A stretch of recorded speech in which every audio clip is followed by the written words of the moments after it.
evening, good afternoon, good morning. Welcome to another episode of Love and Flow TV, Season 5. I am your host, Kimberly Winborn. I'm joined by my co host, Kimberly McGee. Kimberly, you want to say hello?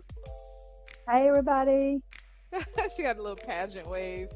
And then lastly, in Kenia Thompson's seat this evening, we have Chinyere Ulasi. I love saying her name. Chinyere. And I ended up with a Catholic name, Kimberly. Share a little bit about who you are, what you do. I am the finance queen. Okay, trademark, don't try it. And I am also the president of the Knightdale Chamber of Commerce in Knightdale, North Carolina. I am also the founder of Dalucci Boutique, fashion and holistic healthcare for beautiful women that look like me. And I am the founder of the Chinyere Ulasi Scholarship Foundation, which gives funding to students in Nigeria and here in Wake County. Oh, wow. How Wonderful. That's nice. awesome. That's Yeah. amazing. We are excited to have Chinyere as our guest this evening, the finance queen, who happens to Mhm. be also, so you guys know how I love collaboration, and this Yes. Chinyere is a part of the collaboration in finance. So women who have come together in finance, we're called Wife Women in Financial Entrepreneurship, Education, and Empowerment.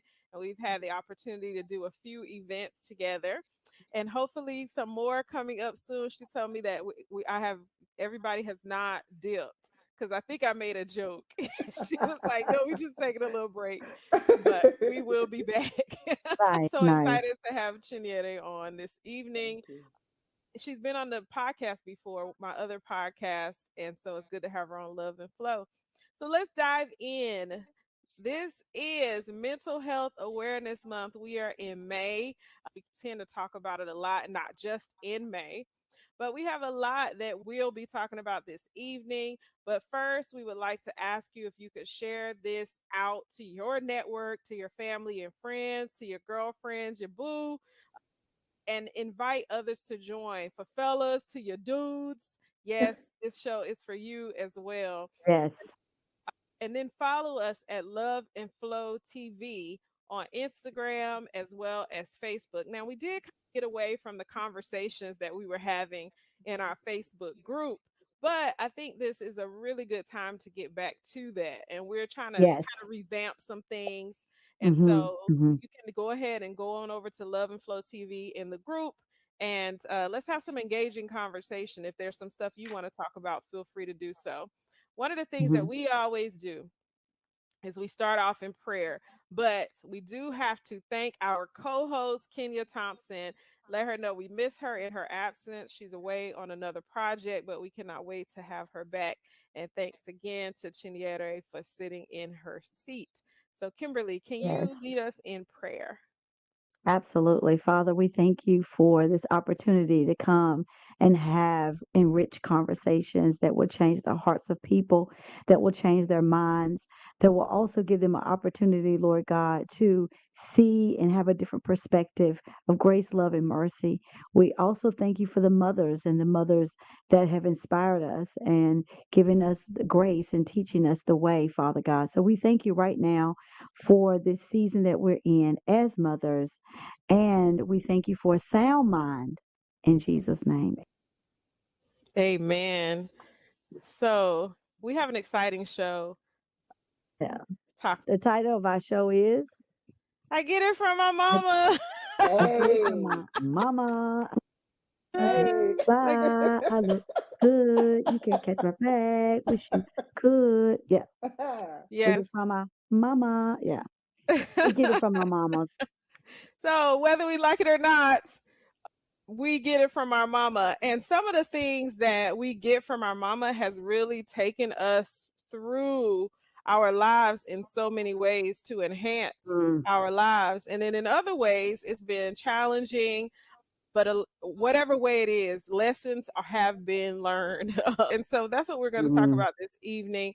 But we're going to tie that into Mental Health Month. I'm so mhm. excited about this episode because I love my mother. I celebrate mothers. I celebrate mother figures because I know a lot of people, their mothers have gone on.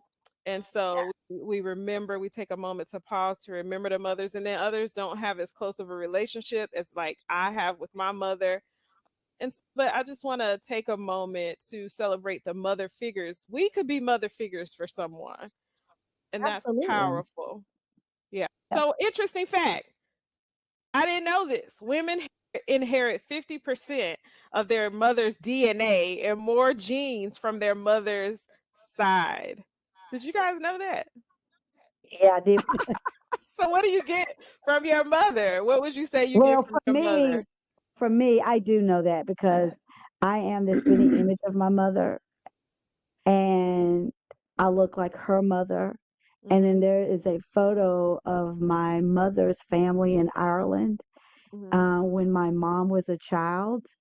And that is, although I'm biracial, like I am definitely the image of the McConnells. Like there are Mhm. two women in the portrait that one is my mother, my grandmother, who's holding my mother. It Mhm. looks just like me. And I think you may have seen that picture, Kimberly. It's on my mantle. Mhm. And then there is my great aunt, who was a teenager at the time. Mhm. That there's a picture of me as a teenager, and Mhm. then there's a picture of her. And you would think that it was me, like cropped in like this like Mhm. old fashioned picture. So yeah, Yeah. it's a lot in that way. Yeah. I look just like my mom. Yeah. I can't hide it. Yeah, I you can't do. run Yeah, from you it. do. Yeah, I look Yeah. just like her. And Sophie looks exactly like you. Yeah, and my daughter looks just like me. There's her Oh picture my right God. there. Like, yeah. Yeah, And for then I look sure. like my aunts, and yeah, my genes run super strong, super Yeah. deep in my Yeah. family. Chinyere, do Yeah. you look like your mother? You No, look like your dad? I look just like my daddy. Mhm. Now, I do have one of the things that I'm very thankful for, my smile. I inherited that from my mom. Mhm. And so my smile, my laughter, and Yeah. my cheeks, I think, Mhm. came from her. Yeah. Mhm. You do have a beautiful smile. Thank So you. what about characteristics? Do you all think you have any of your mother's personalities or personality? Yeah, for sure. For You do. sure. Yeah. My mom's a double whammy. Mhm. So she is Irish and she's a Jersey girl. Mhm. So I get that. I think what I've gotten from her, though we're not close, Mhm. it's one of those things like you, I love to see it, though I don't have it. I just Mhm. love to see the relationship you have with her. I think, but what I did get from my mom is her grit, because Mhm. my mom married a black man in an era where it was illegal to marry a black man, and she fought for civil rights when other white women weren't doing that. Like she was going down and busing to Mississippi and working and Mhm. passing out and getting people to vote, and she was doing things that women her at coming from a middle class Irish family, Catholic, wasn't doing. So I think her resilience and her grit is, I definitely got that from her, and her Yeah. fortitude. And she's an entrepreneur. Like she, listen, the woman has had businesses in Jamaica. She started her trucking company at 70 years old. She sold a food Oh, truck wow. company and bought a, because I had a trucking company with my former husband, and she was like, "Hey, how do you start a trucking company?" She did it at Mhm. 70. So Mm. nothing stops her. So yeah, I did definitely get that from her. That's a quality that I'm glad I got from her. Go Yeah. getter, hustler. Yeah. Yeah, for sure. Yeah. What about you, Chinyere? Actually, the same. My parents started a business together, and I grew up in Raleigh, in North on North Hills Drive. We were the only black family at that time in the 90s and 80s in that area, and just they were entrepreneurs. She was very supportive of my dad. She was a very supportive wife, but she was going to bat for her husband. So I think I learned that. But yeah, so I would say the entrepreneurial role, rebel against authority, if Mhm. you will. I think it's cool to see the little things that we get from our parents. The I think about my dad, who I didn't know as a little girl, and the one that my bio dad, and but people say I'm a lot alike, the entrepreneurial spirit and those sort of things, and my brothers and I are alike. But when I think of my mom, I think what most people say about me is I tend to have her love of people. The way that I love people is a bit different than my mom, though, because I'm a little bit more straight shooter than my mom is. But that's what I would say. I think a lot of people see my mom in me, and I see a lot of myself in her, and I'm honored. I love my mama. She's an amazing, Yeah, amazing she's person. beautiful. She Yeah. still comes up on the PBS commercial from the Mhm. work that she did for the organization she had, and I was watching PBS one day and she came off, and so when I saw her with the Cheese Squad, I was like, "What are you doing on PBS in the commercial?" And then I found so much more about the work that she was doing Yeah. when her and I were in the car together, and I didn't know. I knew she was accomplished, but I didn't understand the richness and all the work that she did in the community. It was amazing to hear Yeah. all the Yeah. things that your mom had gotten a chance to do. So yeah, Yeah. Thank you. Yeah. So with us loving on or loving on ourselves, finding that we have characteristics of our moms, whether we had sometimes I think people say the more you're like, the more that you might butt heads or what have you. And I used to evaluate myself all the time, like, because everything wasn't always roses and it still isn't. But just yeah, understanding yourself, looking at your mom and being able to say, is that something that I do want to tweak? I think you said that, Kimberly, like when it came to your children. And so I think about that for myself as well. And my daughter yeah, loves, yeah, she adores my mom.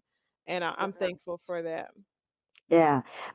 My kids, unfortunately, aren't fortunate to have the grandmother grandchildren relationship that I was fortunate to have with my grandmother, and I hate that for them because Hmm. I adored my paternal grandmother. I adored her. Like, I was so grateful when we talk about surrogate mothers and mothers that play a role in our lives that may not be biological. Like, I've had spiritual mothers that really have molded me, mentors that have enriched my life. But my mom didn't mother. Like, my parents were young when they had me. My mom was a hippie. Like, she just it- my parents just let me do what I needed to do up to a certain point. And then I think it was a detriment looking back, my dad bringing us to the South, because my mom didn't know how to handle that kind of bigotry. And she went into a deep depression. Then, of course, Mm-hmm. she talks about her addictions and the things. So she didn't mother. She didn't Hmm. know how to mother well because she doesn't even have her own relationship with her own mom because they disowned her for marrying and fighting for civil rights and being an advocate for civil rights and that kind of thing. So, yeah, she didn't mother well. And so Hmm. I really made it a point to mother, and even though my kids call me a helicopter mom, I'm proud to be one because I Hmm. loved every bit of it. I love mothering my children.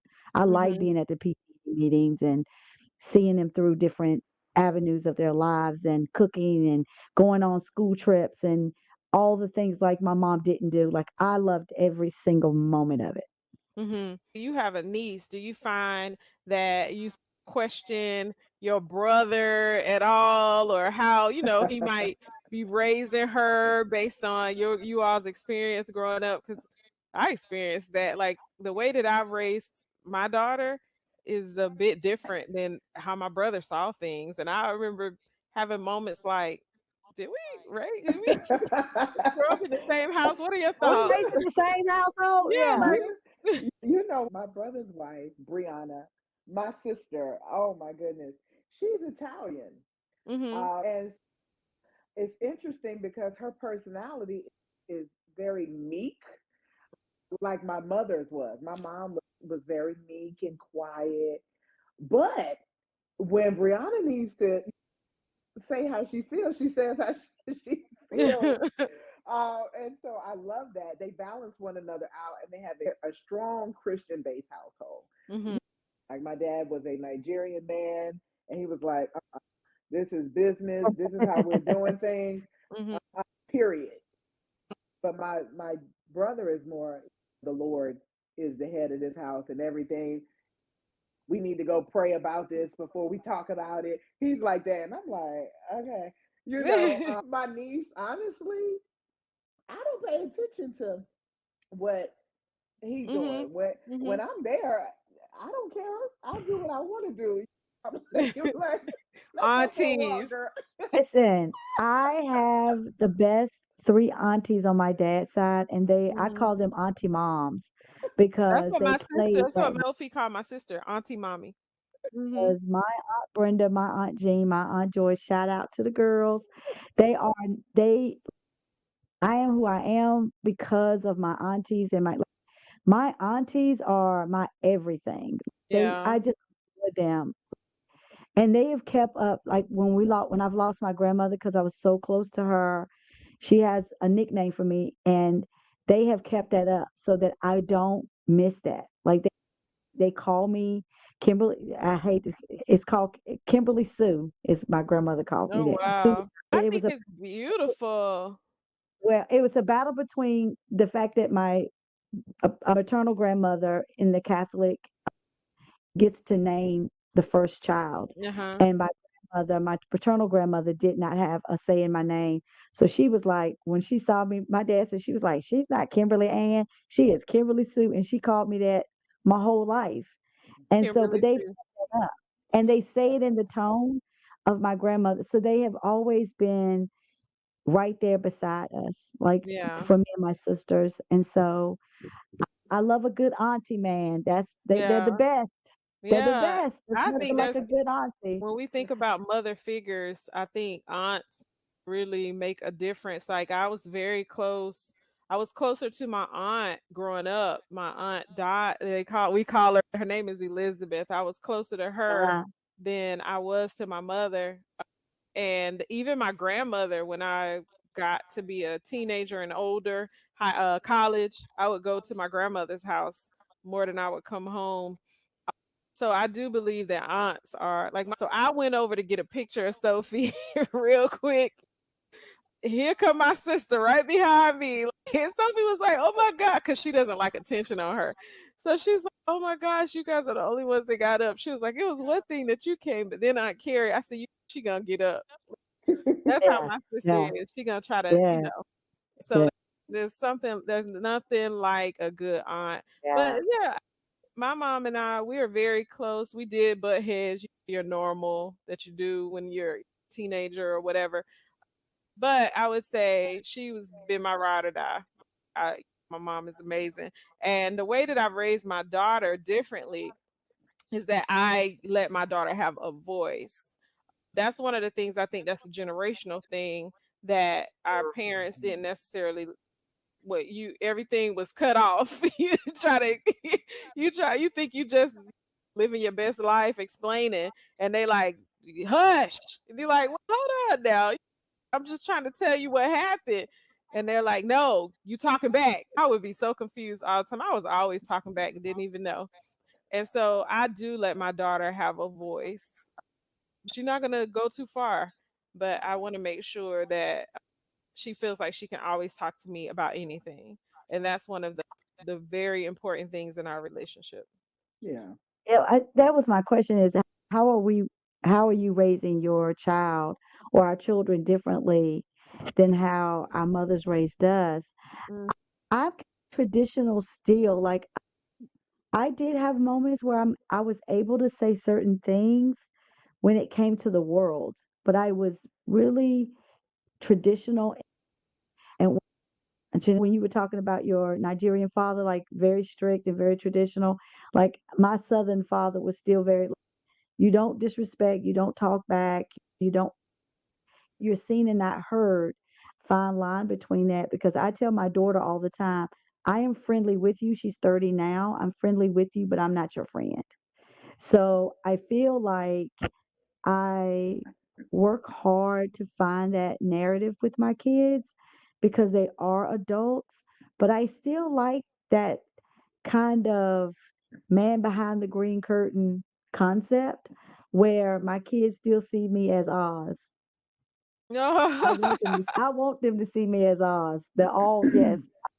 I don't want like I think there's a Mm, fine line in that. And so I think that's the one thing I've been able to like when you talked about I want my kids to have a voice, but that voice has to know where the line is drawn that they can be respectful and not disrespectful. I think. What were you gonna say, Chinyere? I see you. Well, ironically, my mom was more like, if I tell you to do something, don't question me. Mhm. Stay in a child's place. And my dad was like, what is a child's place? Mhm. Mm. If she has a question, answer the question. And he would actually go, how about you be the adult and answer the question? Because a child doesn't know. That's why Mhm. she's asking. And Mhm. so, in doing that, he created an environment where we had to think. And so, any decision that we made was our decision. Mhm. And so, that was the dynamic that he gave. So, he was like, Mhm. no, explain it. She's not talking back. She's not being rude. Now, there were times when I was rude and talking back and he would deal with me with that. But my mother was born in Charleston, South Carolina, so she was raised that black people are to be quiet. And as a Nigerian, my dad was like, "No, everyone is, no one is superior to you. No one. I don't Mhm. know what color they are, what they look like. You are your competition." That was how I Mhm. was raised. And so my mom was like, she would read books on how to deal with a strong-willed child because she was like, I would tell you to do stuff, and you're like, that don't make sense. No, we laugh about it now, but I appreciate it because now, as You were an a thinker. Sounds entrepreneur, like you were very much a yeah, thinker. yeah. So Yeah. as Yeah. an entrepreneur, you're not gonna lead me into doing something that I don't understand, and I Mhm. did. Yeah. Yeah. And that's why I have always been like, I need Sophie to have her own voice because that I felt like you just described, like, because I was always curious. I'm the Mhm. same way that I am now. I ask questions, I Yeah, think things through. I'm going to always just ask. You don't have to guess what I'm thinking. I'm going to say it, I'm going to ask it, right? And that's how I always was. And that yeah, was not encouraged. And so I remember how I felt, getting in trouble for curiosity, never getting answers, and being told that I was being disrespectful and things like that just for being me. And so that's one of the things that I have always said to her, don't let anybody take your voice, especially yeah, me. Yeah. Like, I'm your mother, Right. but you need to keep your voice. And yeah, that's a horrible feeling. And my mom and I, we've had to talk about that as I've gotten older, Yeah. just some of the things that generation was taught, that you need to keep children in a specific place. I think I've talked about this before, but I remember getting beat for trying to surprise her with breakfast in bed, but I wasn't supposed to be on the stove. But if you have a child, that's a natural gift that they're able to watch you and be able to do stuff. I didn't burn anything down. It was actually a beautiful presentation. And when we got older, she apologized for that because she was like, she hates that was her response, but it was that rigid safety mode that she was taught. You're not supposed to play on the stove. We weren't playing. I was 5 years old. We're trying to surprise her, and I got spanked for that. And so it's things like that shape you and map you. So, long of the short of it, I want my daughter to be my friend. I do want her to be my friend, and it's my honor. She wrote me a poem for Mother's Day where she said I'm her best friend, and that just tore me up because while she still has that respect, she also can talk with me about anything like you would a friend. And I do love that. So I get what you're saying, Kimberly, but for me, it was very important for her to be my friend. Yeah, I think you know, let's get into the inheritance and what we're teaching our children, right? Hmm. I find with as they get older, like Jasmine's 30, and I've Hmm. had to say, where we Hmm. start raising our voices at our mamas. I ain't Oh your no, no, girlfriend. You no, better no. bring that tone down, sister. No, Hmm. let's Hmm. get that straight. I am your mother. I am not your chick. I'm not a chick in the street. We've had moments, and Hmm. I've enjoyed my daughter than I did when she was a teenager. Like she was a like she when she went to high school, I don't know what came. She was the exorcist. Like Mhm. it went like left and nobody liked her. Mhm. So she was going through her Mm. own issues. That being said, when she started, I think when she turned 25, it really shifted for us. And so the inheritance part is I want to teach her. I want to inherit her to inherit some great qualities. We've had talks about the dressing and the things, and we've talked about culture. And I just had this talk with Jasmine, but even so, she has three ways to call me mom. When she's trying to be condescending, or like she can't, she's like mother. And then when she's like, when I'm her girl, she's like, hey Madre, like we hang out. And then when she really needs me, she calls me mommy. That's when I know, okay, everything drops, she needs me. But there's been moments where she be like, listen, let me tell you. I said, we start, let me tell you to your mama. Mhm. We don't tell me, no, I'm still your mother. Don't get our relationship as being friends clouded. I am still your mother Mhm. and I'm going to guide you and I need you. We had a real hard conversation about her allowing me to guide her in her 30s because you don't have all the answers. And I don't Mhm. have all the answers in my 50s, but I know some answers that I didn't have in my 30s that I do have now in my 50s. And I'm trying to give them to you so you don't make the same mistakes that I made and you will come out more knowledge than I did. One is we talked about our appearance and how we present ourselves and this clapping back and all of this other stuff. And I just told her, I was like, Jazz, it's not worth your energy. Mhm. So I really find, and Kimberly and I had this talk, like her and I was just talking about like the social media and the girls dressing a certain way.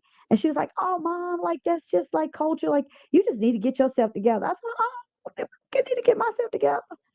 Mhm. No, it's I'm okay with you speaking your mind, but let's your presentation, how you present your mind, it has to still be respectful for me. There still is a line there that I don't want to get clouded because you still will call me mommy when something falls apart. Mhm. And I think so. You said a lot, like, and so it's a lot into that conversation too. When I think of the clothes that these young ladies are wearing today, we were taught about modesty, and I think there is a generational shift from I know when I was growing up, people had an expectation of you to look a specific way to wear a certain thing, right? That was definitely the case.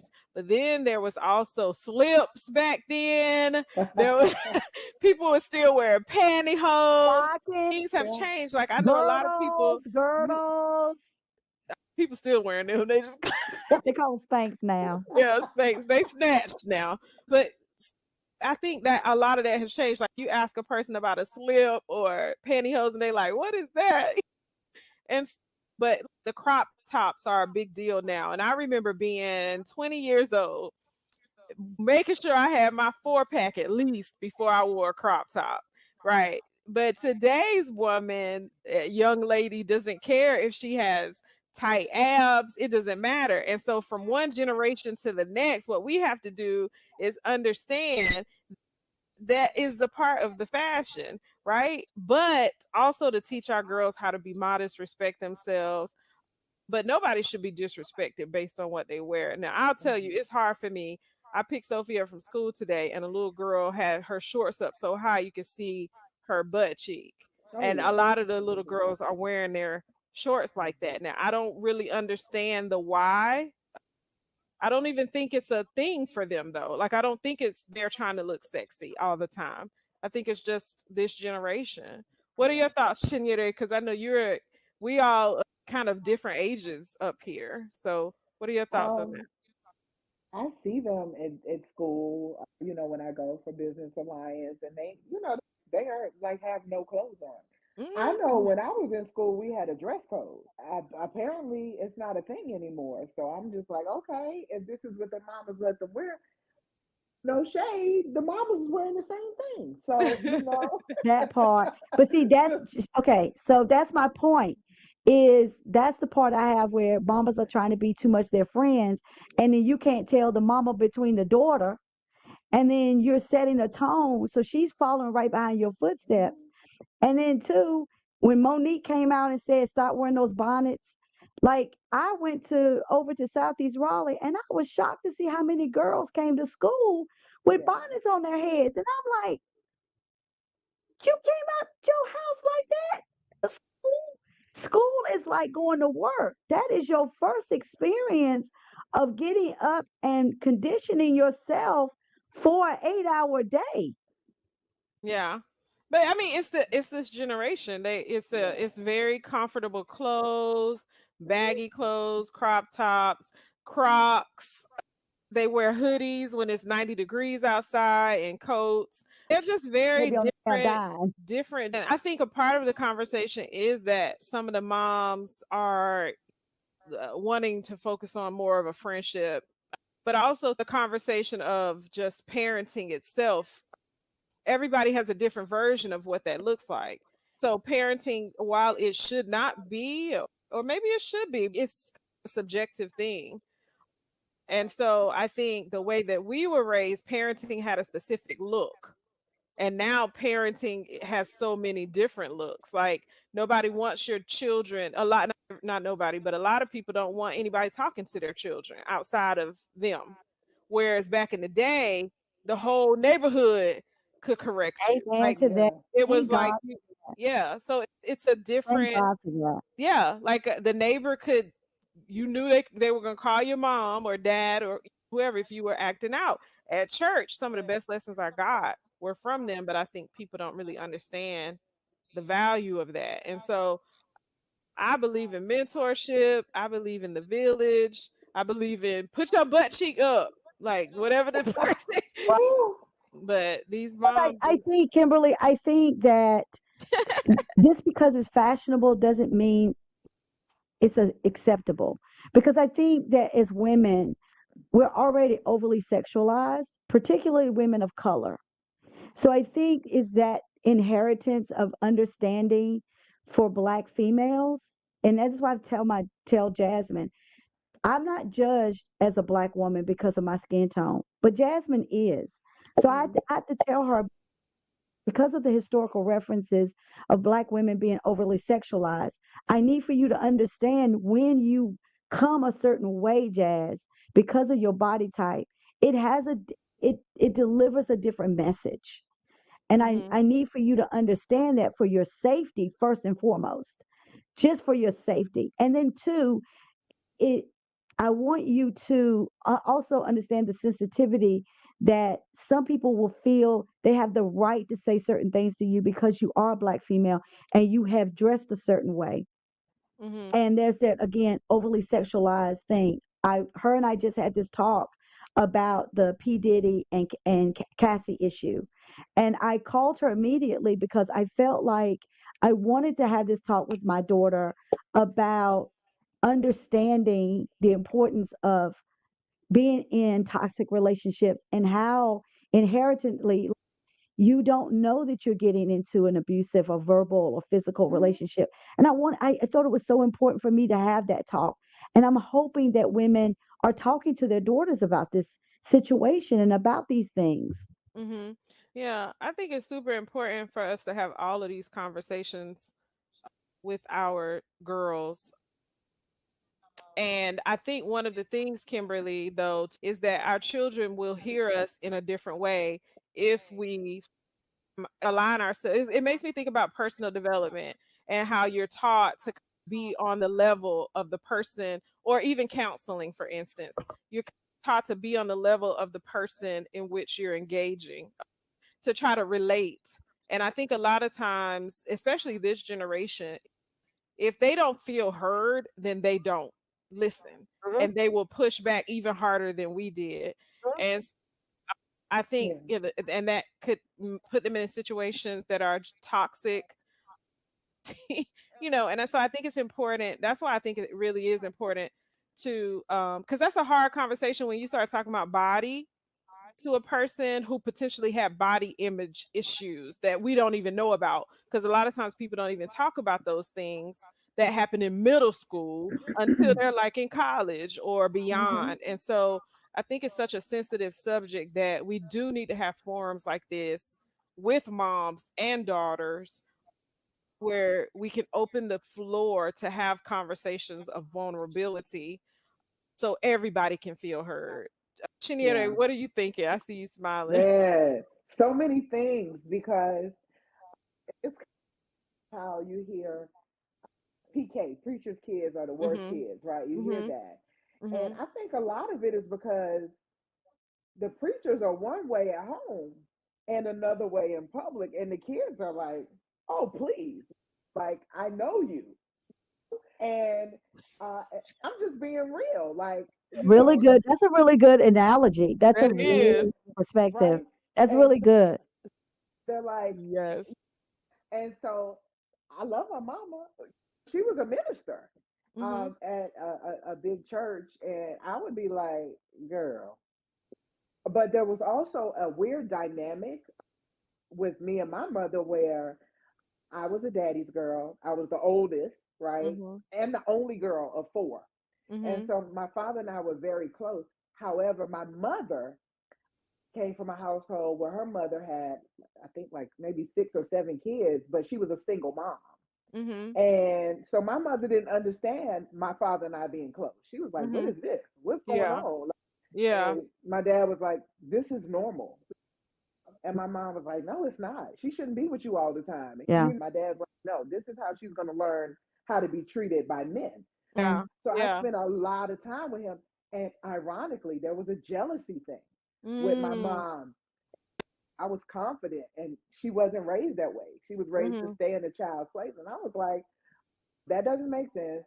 I'm not doing it. No. Mhm. And so we literally butt heads. And so Mhm. what I'll say is that kids, they respect what they see. Mhm. And if you show them some mess, kids, I feel like kids are like customers. They don't lie.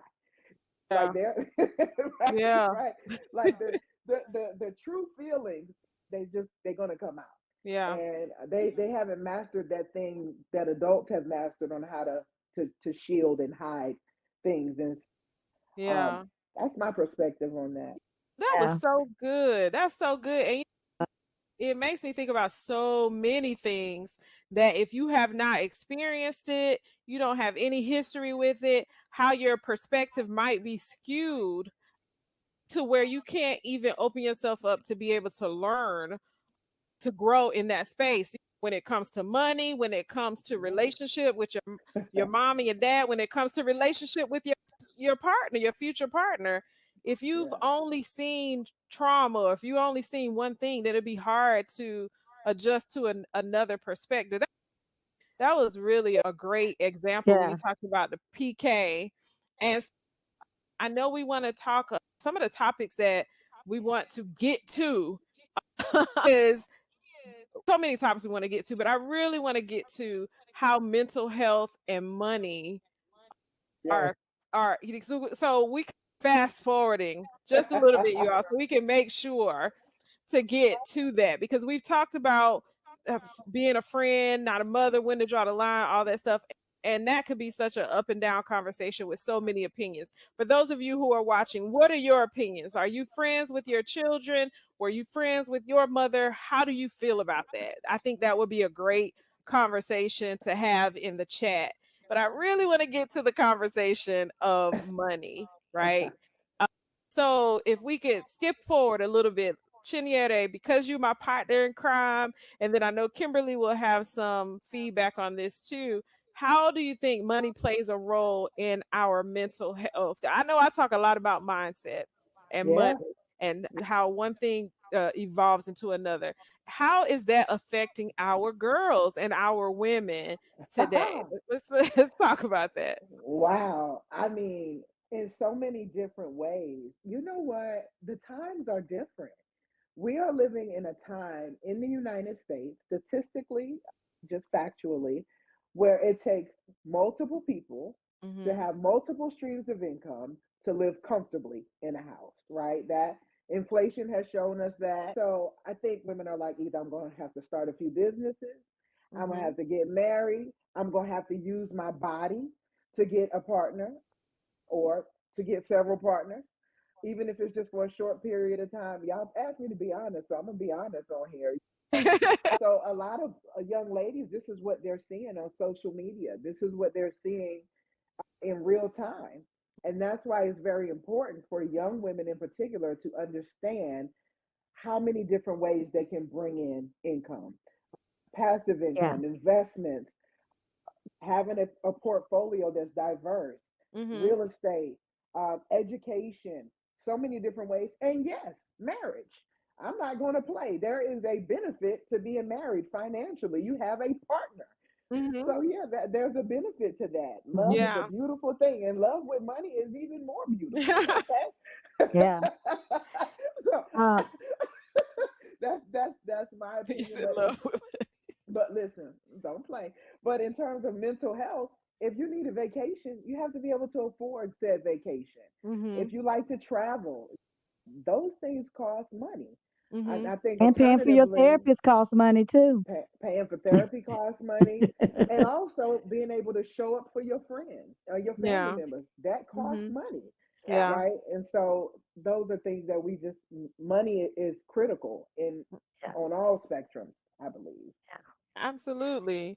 And as we talk about mental health month, and you touched on, Kimberly, you touched on how to see your therapist, it costs money, but I But in mean, mental health, the lack of yeah. money can cause anxiety. It can Yeah. lack of job and all those things can cause stress. Mismanaging money can cause anxiety and stress. And women are one of the largest communities that really carries a lot of stress and anxiety, but Mm, especially around money. You talked about single mothers for a second, Chinyere. That is a high population of people who consistently are in crisis, Yeah. trying to mhm. find and come up with money. And when we talk about Mental Health Awareness Month and how money plays a huge role in our mental health, everything you said is right on point and it's real. Kimberly, you were about to say something? Yeah, I wanted to just give a little bit of statistics about, according to Hope to Cope, up to 65% of women who are single parents, children live with anxieties because they cannot meet the criteria Mm-hmm. concerning money, right? And there's this anxiety disorder that happens. Most mothers can pass on the vulnerability of depression to their daughters based on lack of income, Mm-hmm. that anxiety. What I see happening many times in this generation is that, Go Chi Chi. ahead, say it girl. Keep again, talking. I like saying her name, Chinyere, but some people call her Chi Chi. So Chinyere, I always say okay, Chinyere, Chinyere. Yes. Chinyere said something about diversifying and having a portfolio. I didn't get Yeah. that until I was in my mid 30s and I was a single parent and I struggled really hard. But one of the things, and I'm not against anybody getting on food stamps, but Mm-hmm. one of the things that I told myself, which was my motivation, was that because because when my mom fell into addiction, we were on food stamps. And I promised myself that I would not allow my kids to understand that kind of anxiety disorder that my mom passed on to us, not knowing where the next meal is coming from, not knowing how to pay the bills. So I made a commitment to myself to save $25, and then I saved up to 1,000, and then I took that 1,000 and I went to see a financial advisor, and I asked them, what do I do with this, because I didn't know what to do. And then I went to the library and I got Finances for Dummies, and then I read that. And so when I read Finances for Dummies, then I went and read investments, how to understand the stock market. So I did that myself. And then I went back to my financial advisor. I feel like today's time, it's all about making quick money. We see it in influencers, we see podcasters, we see people say, oh, we're going to monetize, you can monetize. Okay, that's great. But if you don't have a portfolio, if you don't know what to do with that money and how to make that money work for you, it doesn't matter how much money you make. Mhm. You've got to really know how to make money work for you and then how to be a good steward of that money, because not having money does build mental stress. Oh It yeah. does it does limit your life's experiences. It just Mhm. does. That's the truth. You Yeah. cannot go anyplace. You talked about not going on vacation. You don't know what that's like. Going on vacation, having life experiences opens up your world to go out and work harder, to invest more. So I Mhm. say that to say it does impact our mental state. And we do pass that on to our children, an inheritance. I want to tell y'all a quick story. I was in Atlanta and I was at the dollar store buying some little trinkets for my sister's birthday, 50th birthday party. And I see these three little beautiful children. They were walking around trying to buy their mom a Mother's Day present. And the little boy said, she got to have a mom's hat, like the birthday hats. She's got to have a mom's hat. And I hear the little girl say, we only have $10. So let's see what we can buy. She has the little girl had to be about maybe 14, and then her brother, if I had to guess, 10 and maybe 7. They're walking around, and I'm watching them the whole time. She's like checking the prices, she's counting her money, and it's just them. I don't see an adult with them or anything. So she said, yes. And I said, how'd y'all get here? She said, oh, we live like around the corner. We walked here. So I ended up giving them something. And I told her, I said, I want you to take some of this and I want you to promise that you're going to save it for yourself and put it away.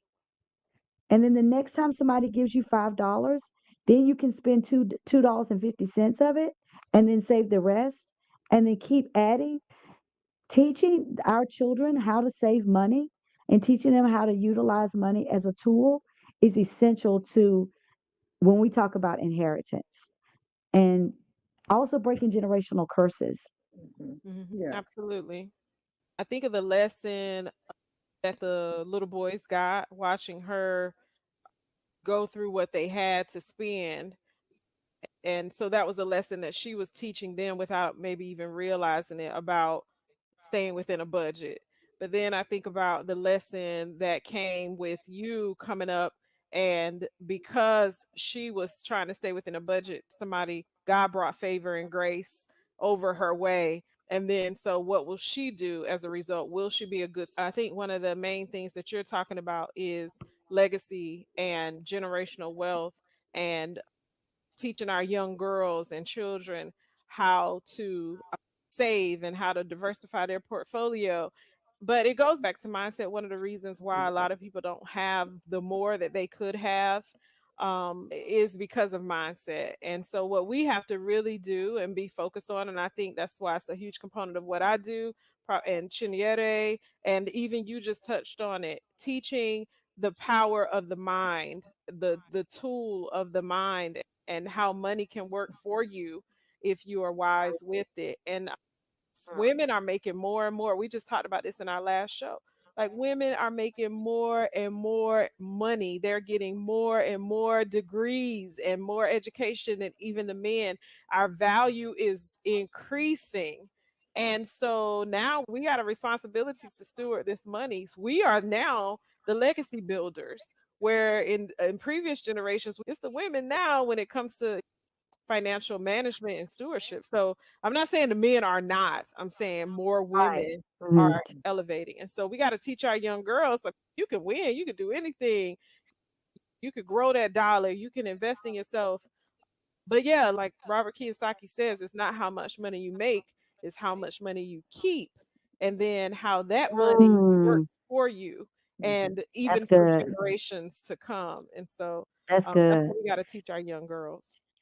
I have a question for Chinyere. When y'all talked about this in y'all financial session about women making more money, do you all feel like even though women are making more money, but are they spending more instead of saving more? Are they turning that money over and understanding how to funnel it? properly. Yeah, I think I would say there's not a statistic to say yay or nay to that question. Kim has repeatedly said that money is a mindset. And so Mhm. different people handle money in different ways. Facts have shown that women, specifically Black women, are the leaders in terms of home ownership and in terms of owning businesses as well. And so that lets me know that even though they're spending money, they're buying assets as Mhm. opposed to liabilities. Now, Mhm. what I have seen is people that are dealing with mental health issues and don't realize it tend to spend a little bit more on alcohol, tend to spend a little bit more on hookah, which is Mhm. the popular thing now. There Mhm. are statistics that say people are paying to not be lonely, to Mhm. go out to brunches or to travel if they don't have the money. And that's their way of dealing with mental health. So it just all depends on the person. Mhm. People Yeah. are investing. Some people are buying trucking companies. Some people are like, well, you know what? I'll do a lash business. I'll do hair on the side to be able to spend the way that I want to. So Mhm. one thing about Black women or women in general is we're very resourceful regarding finances. So do I see women throwing money away? No, that's not even our natural core is to save. Is as you guys said, is survival mode. It's fight or flight. So Mhm. to just throw money, it's not even psychologically possible a lot of times, right? Because your mind frame is don't waste, don't waste. So Mhm. Yeah. that theory that's floating around, oh y'all don't know how to manage money, it can't make sense because our assets say otherwise. Yeah.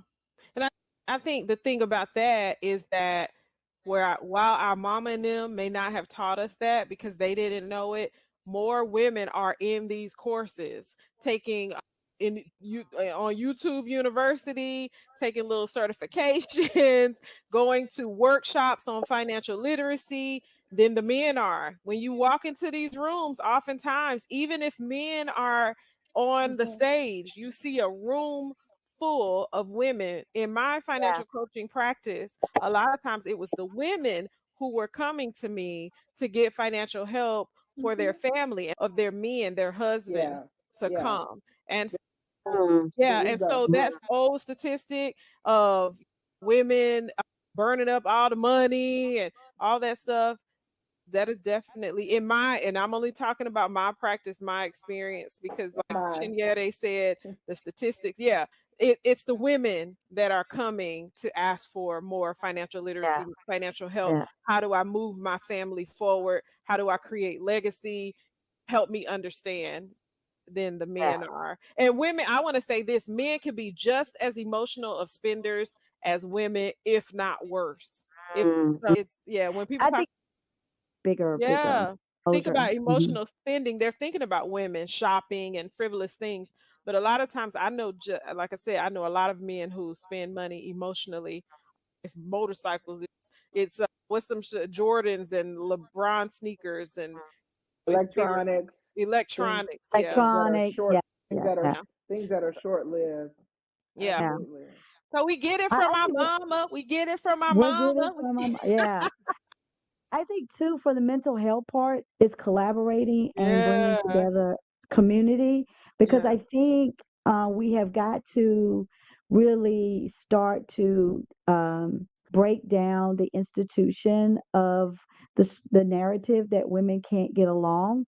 I love documentaries and I love book about history Mhm. and I love statistics. But I was reading this book about the Salem witch trials and I found it interesting the perspective about the Salem witch trials, which is that women have always come together to talk or gossip. It was done in secret. The difference, I think, in the Salem witch trials is that it was done in the open. Women were getting together outside in a circle and they were cackling and laughing and doing what women do. And then you had an institution look at it and say these are women that are conjuring up spirits. They Uh-huh. are influencing each other in a negative way. But Mhm. I think there is something to be said about collaborating and coming together as women. And I do watch some of the shows just to see just from a cultural standpoint to take the temperature of what the conversation is like. But I can't stand these shows like Housewives or any shows where it pins women against each other. Like, I despise it. Mhm. I think it's Yeah. just counterproductive to women, regardless of what background you come from, what ethnic group you're coming from. I just feel like collaboration and coming together is so essential to our mental health as women to be strong. Yeah, it is. Mhm. And so I think the Salem witch trials and Paul's letter that talks about women not talking in the church and all these different things that throughout time have given women this sort of image of just talking and just cackling and just gossiping. It's a misnomer. It's a part of the misogynistic of society that we live in my opinion.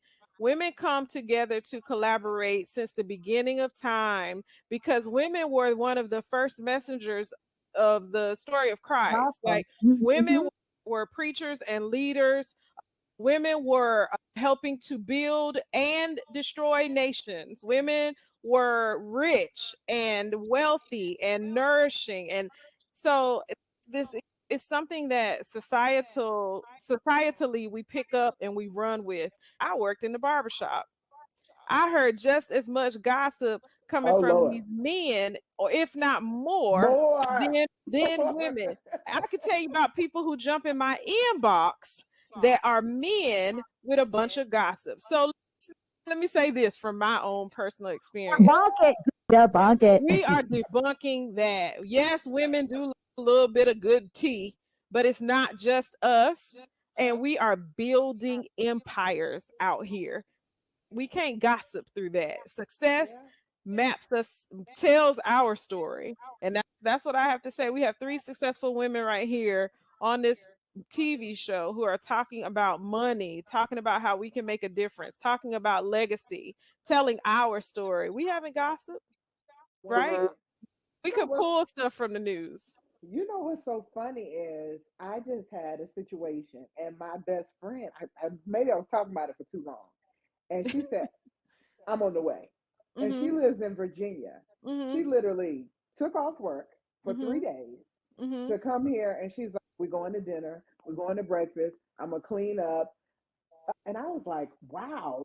She's like, "We're gonna go for a walk. I'm going with you to your doctor's appointment," and she's like, "You can't stay in this space and be productive. And if Mhm. you are going to take care of yourself, because I'm a single woman, I'm a divorced woman, you have to be in a different headspace." Women uplifting one another and saying, "We got to get through this. We can talk Yeah. about it for a Come moment, on, but we girl. got to go to the next phase." Yeah. And then she mentioned to me, she said, "Waiting to exhale means so much more to me now as an adult Mhm. than when I was younger and it was just Angela Bassett blowing up a car." Like, because you Mhm. Mm. look at every scenario, they literally were there for one another in a completely different way. It was no judging, it was all love, and it got them to the next point in their life. So, you Yeah. know, and I think maybe our moms didn't allow us to see that vulnerable side of them because maybe they were in survival mode or fight or flight, not wanting you to think a certain way about your daddy or that they were weak or whatever. And so I'm grateful for the relationships that I have with women because I wasn't close to my mother at all. But I Yeah. did have spiritual mamas and I had friends and I had my girlfriend's mamas. And life is Yeah. life. No, You Ingrid, go Yeah, ahead. I think the women of the past, they did talk about it. I think they just did it in secret, yeah. and they were told Talk not about to what? share. I think they talked about everything, and I think they shared recipes. When you talk, who was it, Kimberly? When you were talking about we're the first messengers of the gospel, right? Mhm. But I think how to raise a child, how to, if it, midwives, you think about home medicines and girl, you need to do this at home to get this stain out of the carpet. Like, I think what people consider gossip is just women collaborating to just be better women, Mhm. either be the media, either be like the actual institution of, like you said, the misogynist mindset that pin women against each other. I've shared this on the show many times about even when I was in corporate America and only having two people. I was in corporate America in sales, and I was at the top of my game. I had another woman that was at the top, and the men was really pinning us against each other. And that's one of my regrets, is not collaborating with her and saying they're pinning, trying to pin us against each other. Like, she was not my nemesis. I never felt like she was. I never even felt like she was my competitor. But I always kept my distance because I didn't trust her. But the trust came from other colleagues who were men, who kept that conversation going. And I Yeah. knew then, even in my 20s, something's not right with this. I'm a feminist in that way. And I think feminism gets a bad rap too, Yeah. about being a feminist. So yeah, I think collaboration, because Kimberly, you do a good job even with the praying CEOs and bringing women together that are, they are accomplished in their own right, and they are strong, and they are stern in their positions, and they all serve the community in different ways. But we have a commonality, and that's our love for God. That's our being CEOs of our lives, our homes, our businesses. And it's just really refreshing to see. But when you see it so much on social media and you see it on television, it's disheartening. We have to celebrate one another as women, and I believe that this being Mental Health Awareness Month is a perfect time to do that. Collaboration is the key for It me, is. for this company, for the media company, why we started Love and Flow. It's all about collaboration and the fact that we can be an example of women working together, women providing mental health support for one another, like Chinyere said from her friend. When in the moments when you feel like you are at your lowest, feel like you need a champion to help you up from the muck, that's usually when a Thank sister God for your come in. sisters. Amen. And Yeah. Yeah. yeah, but there's messy everybody. But the point is, we can no longer accept. If we accept what people say, then we will be it. And I don't Yeah. accept it. So I walk Yeah. boldly in that. And so Yes. I want to thank you all. I want to thank Chinyere for joining us this month as our special guest. We miss Kenya, but thank you for sitting in her seat. We would love to have you back in your own seat. But thank you so much for joining us. And to my co host, Kimberly, thank you for joining us this evening. If you have not taken a moment this month to really focus on your mental health, make sure to take some time within this last week to do that. We only have a few days left in May, but then take it forward. Don't just stop here. Yes. Make it a Yeah. part of your daily life Go get to a therapist. make it a part of your daily life to focus on your mental health. We get it from our mama has been the theme for this evening show. Once again, thank you for joining. You all have an amazing rest of your day, whatever time it is. Thank you to our sponsors and those who consistently support us through production and in so many ways. We really, truly love and appreciate you. Bye. Yes.